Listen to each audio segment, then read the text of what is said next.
어머님이 옛날에는 그 노란 그 다우다, 여러분 나이롱 옷 아세요? 그 나이롱 옷 입은 그 어머님의 모습이 부끄러워서 마음속 고개를 숙일 때가 있어. 그 마음이, 그때 생각했던 그 마음이 지금도 죄스럽고, 만약에 내가 하나님 앞에 간다고 하면 어머님을 먼저 뵌다고 하면 어머니 내가 죄송합니다 하고 제일 먼저 그 말 하고 싶어. 부모님 살아계실 때, 여러분, 부모님 살아계실 때 여러분이 할 수 있는 최선 정성을 다하셔서 하나님 같으신 분이 정말 부모를 통해서 생명과 복이 우리들에게 오는 거니 정말 부모에게 순종하고 효도하시기를 바랍니다.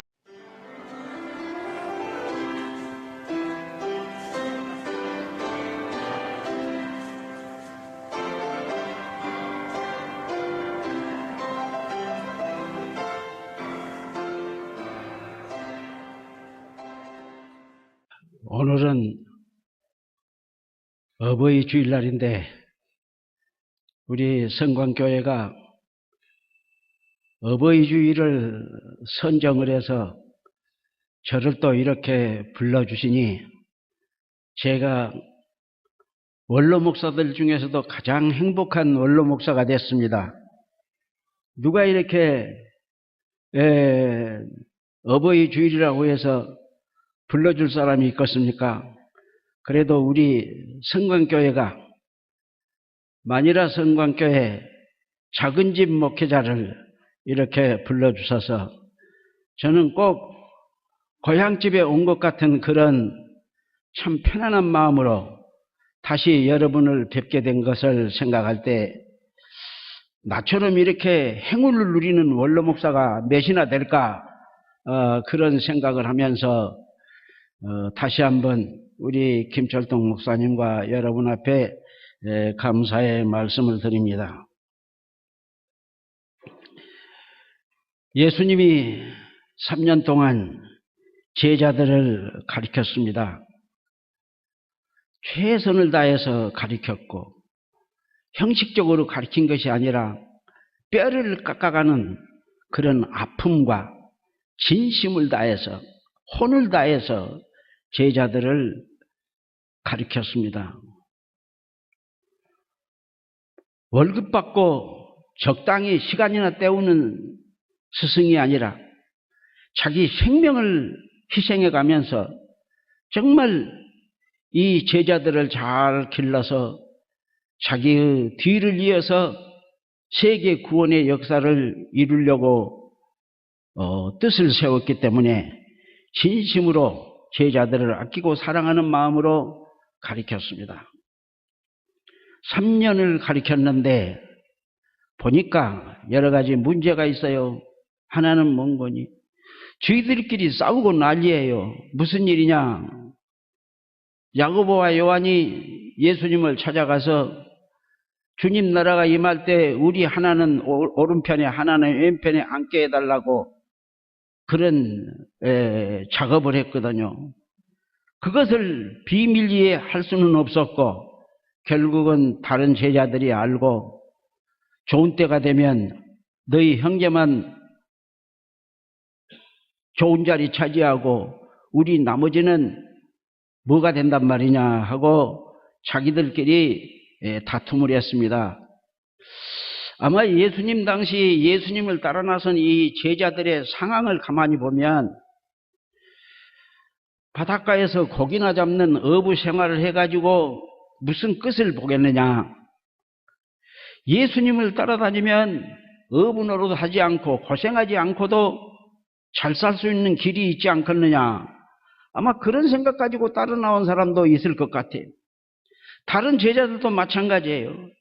그러니까 그들은 모이면 예수님을 따라다니면서도 생각은 뭔 거니 영적인 세계에 대한 높은 차원의 생각이 아니라 우선 눈앞에 보이는 육신적인 것, 평안한 것, 배불리 먹는 것, 좋은 자리에 앉는 것, 이런 것에 더 관심이 있었단 말이에요. 그러니까 야고보와 요한도 그랬고 다른 제자들도 뒤질세라 서로 그들은 자리 다툼을 했습니다. 예수님이 3년 동안 가르친 것이 이렇게 헛되이 돌아갔는가? 의심할 정도예요. 예수님은, 선생님은 그렇게 안 가르쳤을 텐데 제자들은 귀로는 예수님의 말씀을 들었지만은 마음속 생각은 딴 나라에 있는 거예요. 이 세상 영광, 눈에 보이는 것, 이런 것에 집중하고 있었다는 증거가 거기에 나타납니다. 여러 지역을 다니면서 이스라엘 나라는 교통 편의가 없어요. 우리나라처럼 무슨 고속도로가 있고 자가용이 있어가지고 다니는 게 아니라 모두 자갈밭, 먼지길을 걸어다니는 사회 구조입니다. 그러니까 하루 종일 땀을 흘리면서 걸어다니면 모든 땀과 먼지, 냄새는 전부 발로 돌아갑니다. 그러니까 여유가 있는 집에서는 입구에다가 물 항아리를 준비해 놓고 자기 집에 들어오는 사람이 발을 씻고 들어오도록 되어 있었죠. 그런데 이 예수님이 들어와서 저녁 잡수시던 이 자리에는 그런 물 항아리도 없었던 모양이에요. 그리고 이 발을 씻는 것은 가장 천한 종이 하는 것이지 신분이 좀 높다 하는 사람은 안 하는 거죠. 그런데 이 집에 들어올 때, 식사로 들어올 때 이 집에 종이 없으니까 발을 씻겨줄 사람이 없었습니다.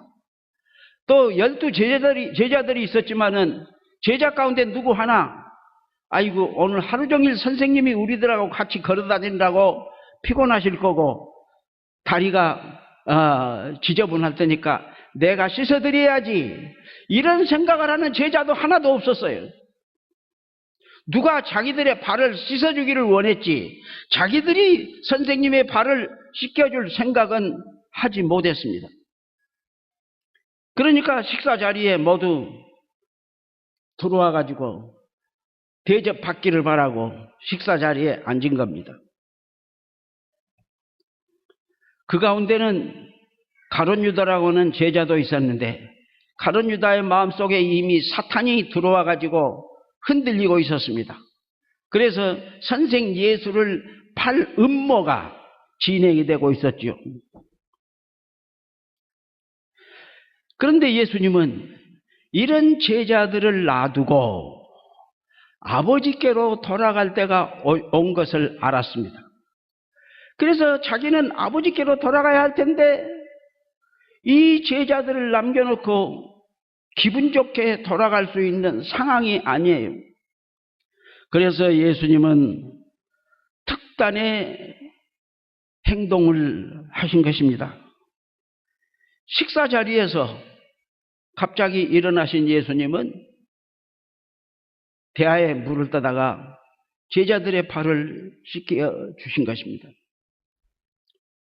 이 제자들, 선생님이 와서, 예수님이 와서 자기들의 발을 씻는 것을 지켜보고 있는 이 제자들의 모습을 한번 상상을 해보십시오. 알라, 예수님이 내 발을 씻겨주시네. 아, 참 기분 좋다. 그랬을까요? 여러분 자유롭게 상상하십시오. 그런데 예수님이 베드로 차례에 왔습니다. 베드로는 마음이 좀 안 좋았어요. 왜?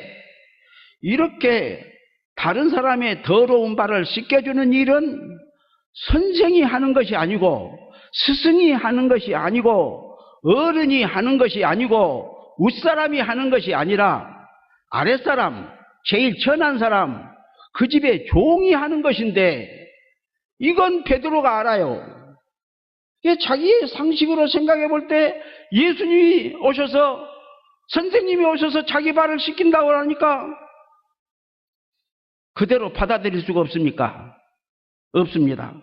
그러니까 말합니다. 주여, 주께서 내 발을 씻기십니까? 이럴 수가 있습니까? 이건 있어서는 안 될 일인데, 있을 수가 없는 일인데, 예수님은 제자들의 발을 씻겨주시고 자기 발까지 씻기시려고 오니까 너무 황송스럽고 죄송스러웠던지, 이거 문제가 좀 다르네. 그래서 의문을 던집니다. 이럴 수가 없습니다. 우리가 씻겨드려야 할 텐데 선생님이 우리 발을 씻기시다니 마음이 편치 못합니다. 그 말이죠.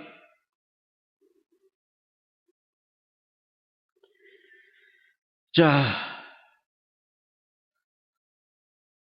귀하신 분, 주님이라고 부르고 따르고 있는 이 예수님이, 선생님이 어떻게 가장 천한 일, 종들이 하는 일을 하시도록 내버려 둬야 하겠느냐고 하는 것이 베드로의 고민이었죠. 베드로가 이거 참 발을 내밀기도 그렇고 참 어정쩡한 상태에서 주님이 우리 발을 씻기십니까? 하고 물을 때 예수님께서 하시는 말씀은 내가 하는 일 지금은 네가 알지 못하나 후에는 알게 될 것이라고 하면서 발을 씻겨줬습니다. 지금은 제자들의 눈이 가리워서 세상 탐욕과 명예와 편안함과 육신적으로 안락하게 살아보려고 하는 이 제자들의 육신적인 생각 때문에 그 눈이 흐려져 있어가지고 바로 보지를 못해요. 그래서 예수님이 선생님이 왜 종들이 해야 할 일 대신에 자기들의 발을 씻겨주시는지 이해를 못한 상태에서 긴가민가 하고 있었는데 예수님이 하신 말씀이죠. 내가 하는 일을 지금은 너희가 알지 못하나 후에는 알게 될 것이다 말씀하십니다. 이것이 예수님의 깊은 사랑입니다. 지금 안다고 해서 하는 것이 아니에요. 지금은 모르지만은 후에는 알게 될 것을 기대하고 희망을 가지고 그들의 발을 씻겨 주신 것입니다. 이 예수님의 말씀과 행동, 그것은 바로 사랑이죠. 예수님의 사랑은 무엇입니까? 이 지금 12제자 가운데 가룟 유다라는 제자는 내일이면 예수님을 팔아먹을 제자가 거기 있어요. 배신자가 거기 있어요. 그러나 배신자가 있음에도 불구하고 내 마음에 상처를 주는 자가 있음에도 불구하고 나를 괴롭히는 사람이 있음에도 불구하고 나를 핍박하는 자가 있음에도 불구하고 내 눈에서 피눈물을 빼게 하는 그런 작자가 있음에도 불구하고 예수님은 그들 모두를 사랑하는 마음으로 저들의 발을 씻기는 봉사, 이 봉사가 바로 선교였습니다.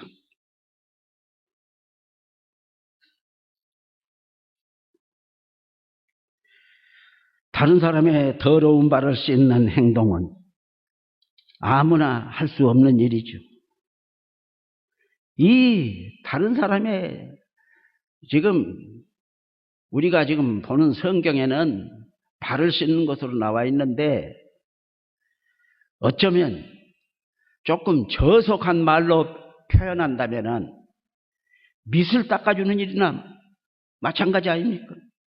제일 더러운 자리를 닦아주는 일, 깨끗하게 해주는 일, 이것을 예수님이 하신 것이죠. 그런데 이와 같은 행동은 뭔가 그 심령이 특별한 마음이 아니고서는 그런 행동이 나올 수가 없는 것이죠. 모든 행동과 삶은 이 중심 마음에서부터 우러나는 것이기 때문에 제자들의 발을 씻겨주신 이 예수님의 마음은 보통 마음이 아니에요. 그 마음이 무엇입니까? 자기를 부인하고 십자가를 지고 나를 쫓으라 하신 예수님의 자기 비움, 희생, 사랑의 마음에서 우러난 겁니다. 그렇기 때문에 이것을 가장 잘 이해한 바울은 빌립보서 2장에서 그런 말을 했습니다. 너희 안에 이 마음을 품으라. 곧 그리스도 예수의 마음이니 그는 근본 하나님의 본체시지만 하나님과 똑같은 동등되는 자리를 취하지 아니하시고 자기를 낮추고 비어서 종의 몸으로 사람들과 같이 되었고 자기를 낮추어서 결국은 십자가에 죽기까지 복종하셨죠. 십자가에 죽기까지 순종하는 이 마음에서 종들의 발도 씻겨준 겁니다. 자기를 포기하는, 기득권을 포기하는 그 용기, 철저하게 자기를 깨트리고 완전히 자기 자신을 버리는 그런 마음, 결국 제자의 발을 씻는 이 예수님의 메시지는 뭡니까? 먼저 된 자가 나중 된 자의 발을 씻고 섬기는 것이죠. 많이 배운 사람이 덜 배운 사람의 발을 씻어주고 섬기는 일이죠. 많이 가진 자가 가난한 자의 발을 씻겨주며 어루만져주고 섬기는 일이죠. 앞선 자가 자기 혼자만 잘났다고 막 앞으로 툭출하게 나가는 것이 아니라 뒤떨어진 자의 발을 씻어 섬겨주면서 함께 가도록 붙들어주는 마음. 그리고 나는 평안할 때 아직도 눈물을 흘리며 고통받는 많은 사람들의 그 아픔에 동참하고 그들의 눈물을 닦아주고 그리고 그들의 발을 씻겨주면서 희망과 미래를 향하여 일어날 수 있도록 섬기는 이것이 바로 예수님의 마음이었죠. 오늘 13장 1절 말씀 보면은 예수께서 자기가 세상을 떠나 아버지께로 돌아가실 때가 이른 줄 아시고 세상에 있는 자기 사람들을 사랑하시되 끝까지 사랑하시니라 그랬습니다. 예수님의 사랑은 끝까지 사랑하시는 철저한 사랑이었습니다. 이것이 무슨 뜻일까요? 원수를 사랑한다는 말도 되고 배신자를 사랑한다는 말도 되고 참 저런 것도 인간이냐? 저런 것하고 내가 상대를 할 수 있느냐? 이렇게 참 형편없는 사람을 똑같이 사랑해주는 이 마음이 우리는 어떻습니까? 그래도 어느 정도 give and take가 가능해야죠. 사랑할 만한 사람을 찾아서 내가 사랑해주지 않아도 만족할 만한 사람을 사랑하려고 하지 정말로 사랑을 바라고 사랑이 목마른 사람을 찾으려고는 하지 않는단 말이에요. 그러나 예수님은 사랑받을 만한 가치가 전혀 없는 자를 찾으시고 사랑하신다는 뜻입니다.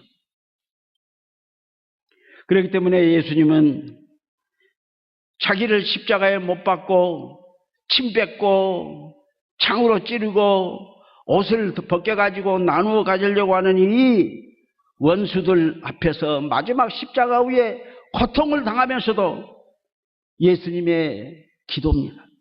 아버지여 저희를 사하여 주옵소서. 자기 하는 것을 알지 못함이니이다.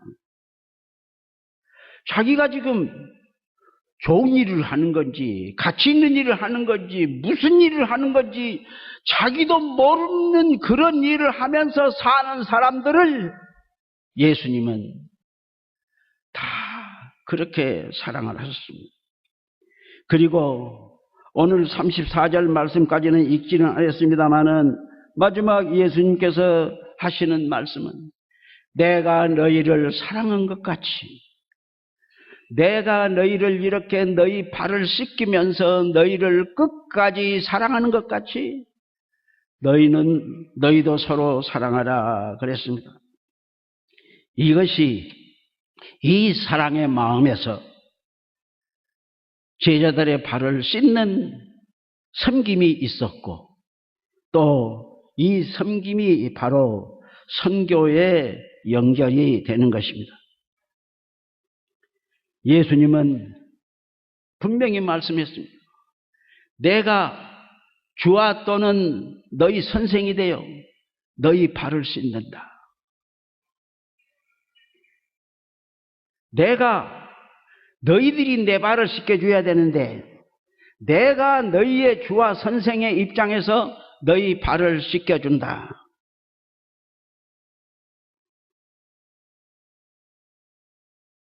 내가 행한 것을 너희가 알지 못하느냐.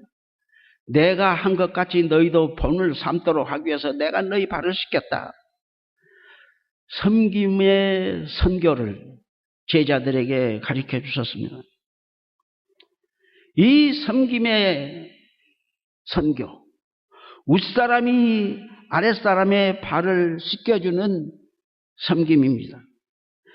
높은 자리에 앉아있는 사람이 낮은 자리에 있는 사람의 발을 씻겨주는 일인데, 결국은 저는 여기에서 이런 말씀을 드리고 싶습니다. 높은 자리에 앉아있는 사람이 높은 사람이 아니라는 것을 예수님은 우리에게 가르쳐 준 거예요. 높은 자리에 있다고 해서 그게 높은 사람이냐? 아니라는 거예요. 저 낮은 자리에 있는 사람이 있다고 해서 그 사람이 낮은 사람이냐? 아니라는 것이에요. 예수님이 보여주신 새 계명, 내가 너희를 사랑한 같이 너희는 서로 사랑하라 하는 것은 우아래가 있을 수가 없다는 것이고, 내가 너희를 사랑한 같이 너희는 서로 사랑하라고. 그런데 이 사랑이라는 것은 말로 끝나는 것이 아니고 추상적인 개념으로 끝나는 것이 아니라 구체적으로 다른 사람의 더러운 발을 씻겨주는 섬김의 행동이 없으면 그 아름다운 말, 사랑이라고 하는 말은 다 공수표요. 아무 내용이 없는 거란 말이에요. 그래서 예수님은 백성들이 임금으로 추대를 했지만은 왕자에 오르지 않았습니다. 끝까지 예수님은 낮아지시고 비우시고 종의 자리에 머물러서 겸손의 본을 보여주신 것입니다. 이것이 우리가 해야 할 선교입니다. 헨리 나우엔이라는 천재가 있습니다. 이 사람은 네덜란드 사람인데 심리학과 신학을 공부하고 노틀담 대학 최고 인류대학입니다. 예일 대학 최고 인류대학입니다. 하버드 대학 세계적으로 가장 우수한 대학입니다. 하버드 대학교 학생이 되는 일도 세계적으로 우수한 사람이 아니고서는 그 학교에 발도 들여놓을 수가 없습니다. 그런데 그 세계에서 가장 훌륭한 예일대학, 하버드대학의 교수라고 하는 것은 영광 중에 영광이고 높은 자리 중에서도 가장 높은 자리라고 할 수 있죠. 이 나우엔 박사가 이 하버드대학 교수로 있다가 그는 노틀담 대학이나 예일 대학이나 하버드 대학 교수로 지내면서 30권 가까운 책을 저술하고 막 수입이 들어오고 강연을 맡게 되고 아주 그 최고 학자로서의 영광을 누리면서도 뭔가 그 영혼이 채워지지 않는 그 공허, 아쉬운 마음, 말하자면 누구보다도 자기는 명예, 학문, 자리 모든 면에 있어서 풍요한 삶을 누리고 있는데 자기가 누리고 있는 그 풍요가 결코 자기 영혼을 행복하게 못한다는 것을 남모르게 느꼈던 거예요. 그래서 그는 하나님 앞에 하나님의 뜻을 알고자 계속해서 기도하는 가운데 있었습니다. 그러다가 토론토에 있는 어느 대학에서 초청이 있어가지고 그 강연을 갔다가 우연히 그 토론토에 있는 데이브레이크라고 하는 공동체를 방문하게 됐어요. 이 데이브레이크는 정신박야가, 그러니까 정신이 정상이 아니에요. 밥을 먹어놓고도 내가 밥을 먹었나, 뭔 일을 하면서도 전혀, 이게 인간으로서는 참 불행한 사람들이에요. 그런데 그 데이브레이크라고 하는 정신박야가를 수용하고 있는 그 공동체에 참석을 했습니다. 거기에서 나우엔 박사는 큰 충격을 받습니다. 자기가 세계적으로 그렇게 유명했고 30여 권의 책을 발행을 했는데 그 데이브레이크 정신박야가 수용소에 가보니까 책도 없고, 그러니까 소개하는 사람이 이러이러한 나우엔 박사가 여러분을 방문 왔습니다 하고 인사를 해도 박수를 칠 줄도 모르고, 이게 사람입니까? 이게 정상도 아니고 이게 짐승도 아니고 뭐라고 표현해야 좋을지 모르는 그런 그 불행한 사람들이. 그런데 거기를 다녀온 이 나우엔 박사는 얼마 동안 고민을 합니다. 그리고서는 하버드대학 교수 자리를 사임을 했어요.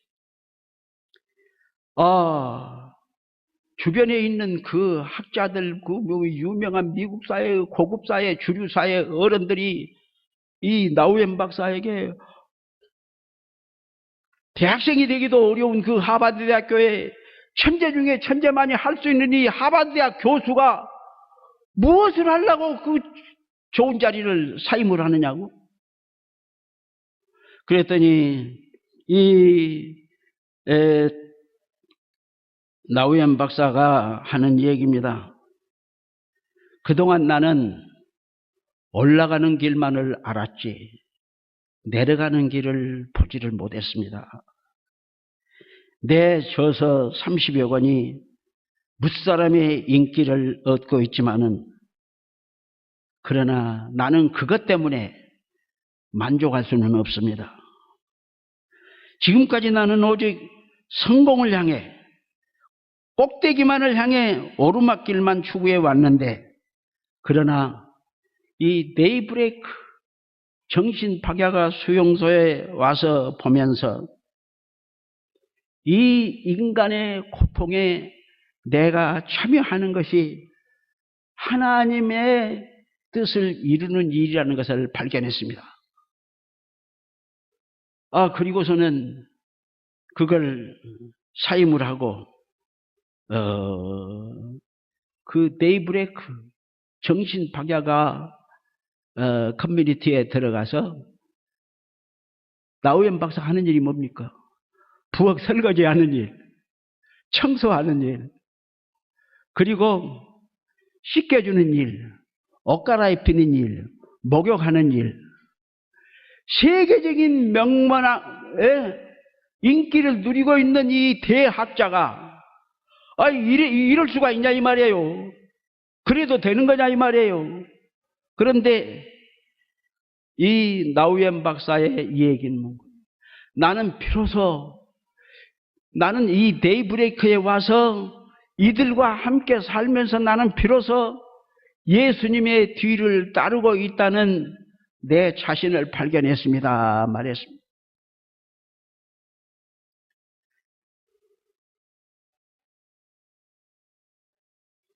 자, 오늘날 우리 한국이 얼마나 풍요를 누린지 알 수 없어요. 저는 한국 목사로서 필리핀 선교사로 봉사를 하면서 행복을 느낄 때가 있습니다. 왜? 다른 나라 선교사들도 와서 활동하고 있지만은 나는 한국인으로서 우리나라가 이렇게 잘 산 나라가 되었기 때문에 내가 이런 행운을 누린 것이라 이렇게 생각할 때 참 감사해요. 그런데 한국에 이렇게 한 번씩 와서 돌아보면서 느끼는 것은 뭔 거니? 우리가 이렇게 풍요하게 된 것은 참 감사한 일인데, 이 풍요가 과연 우리 한국 역사에 정말로 역사 발전을 위한 풍요냐? 무엇을 위한 풍요냐? 하나님께서 우리에게 이런 풍요한 사회를 주셨는데, 이렇게 우리 한국을 축복해 주셨는데, 우리가 이 축복을 무엇을 위해서 이 축복을 받아야 되느냐? 이 문제에 대해서 자꾸 생각하게 됩니다. 전 세계가 우리나라를 부러워하고 있어요. 제가 60년 전, 55년 전, 그때는 제가 육군 대위, 군목 대위로서 군목 생활을 했습니다. 대위면 상당히 월급을 받는 때입니다.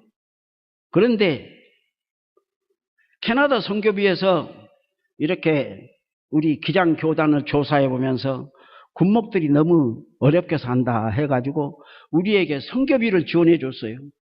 그때 3,000원인지 4,000원인지 잘 기억이 안 납니다만, 육군대위가 정부에서 받은 봉급을 받고 있는 이 육군대위가 생활이 제대로 안 되어가지고 선교비에서 3,000원, 4,000원 주는 이 보조비를 받고 생활했단 말씀이에요. 그게 55년 전에 우리의 모습이었습니다. 그런데 50년이 지난 오늘날 얼마나 우리나라가 이렇게 잘 사는 나라가 됐는지 몰라요. 정말 감사해요. 지금 연금을 받는 직업 가운데 군 출신들이 받는 연금이 아마 상당한 것으로 알고 있습니다. 중령 대위로 있다가 은퇴를 하면 아주 꽤 많은 연금을 받고 있어요.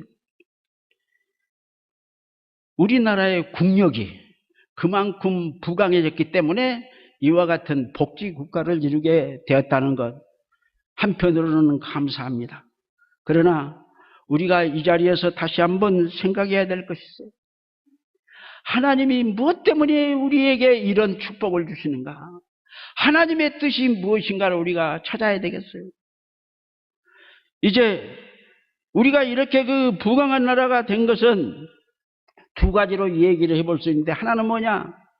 우리 한국 교회가 깨어있는 기도하는 교회가 되었기 때문에 하나님께서 전국 방방곡곡에서 날마다 하나님 앞에 부르짖는 성도들의 기도를 들으시고 우리에게 이런 축복을 주신 것, 이걸 부인할 수가 없습니다.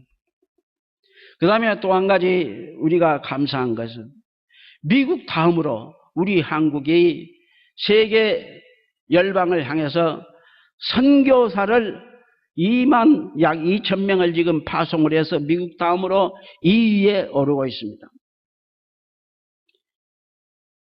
선교사를 많이 배출하는 나라, 그리고 365일 끊임없이 기도가 하늘나라에 울려 퍼지고 있는 이 한국교회, 이것을 하나님이 보시고 우리에게 이런 풍요의 축복을 주신 것이라 그렇게 믿습니다.